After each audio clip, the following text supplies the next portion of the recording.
Eventually, makakalimutan din natin ang ating mensahe.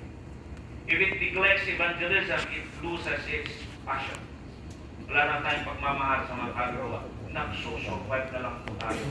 Ibig sabihin, mga kapatid, minimaintain na lang natin yung ating church doon sa sulok sa ating lugar. Para lang masabi na hindi ka pa nag-quit, pero hindi ka na lumalag. Diyan po sa amin sa norte, marami pong mga churches na gano'n. Ako, I would visit sometimes, umikot tayo dyan sa Isabela. Marami mga churches. They have been there for many years. Hanggang ngayon, walang property. Hello there. Maraming mga panahon na, maraming nagtaan na panahon. Hanggang ngayon, mission pa rin na hindi pa na-organize. Walang property. Yung pastor, living by faith. Sinasabi, bakit living by faith? Dahil wala na siyang makain. Living by faith dahil tumutulo yung inuupahan nilang mission house. At yung mga pinagpapala, hindi na living by faith yun. It is always being reminded by our people. You see, it refuses to go. It will eventually stop growing. Dahil wala na eh. Tumanda na yung pastor, tumanda na yung gawain, walang nangyari. Well, sana mga kapatid, well, I'm not preaching here as if I'm very successful. I'm not preaching here because I am connected with FBBE.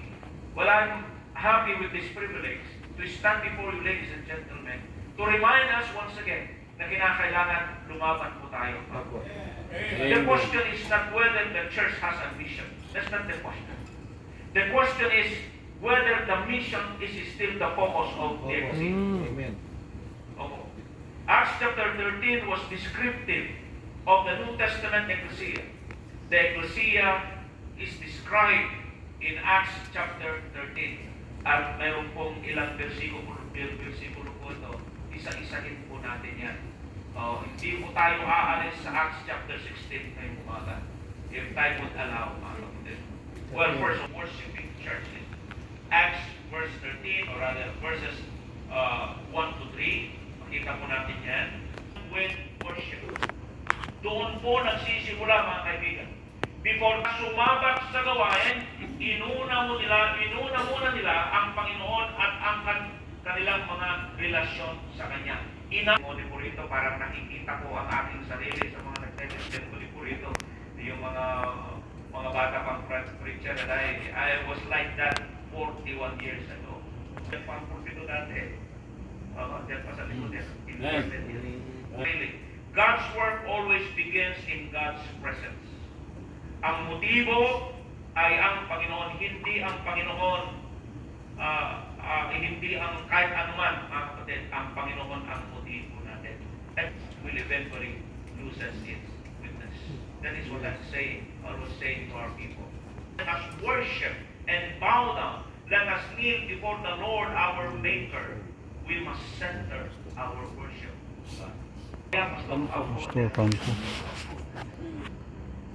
Nasa church tayo, ang sentro ng ating pagsamba ay ang Panginoon Diyos. Amen. Worship, keep my commandments, Jesus said. Means spirituality by activity. Hindi po ibig sabihin na may activity ka, spiritual ka. Puso sa Panginoon, kahit anong mangyari, nagpapatuloy ka.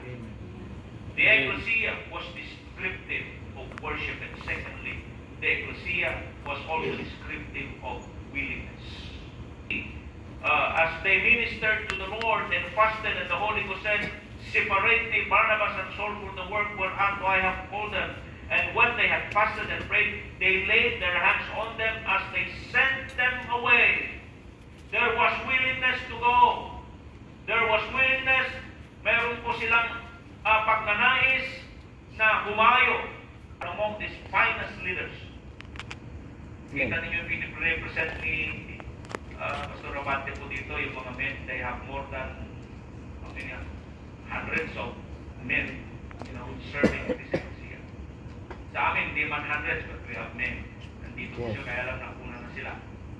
Mayroon pa kaming isang naiiwan pa yung aming preacher in charge dun sa MPB season dun sa likod.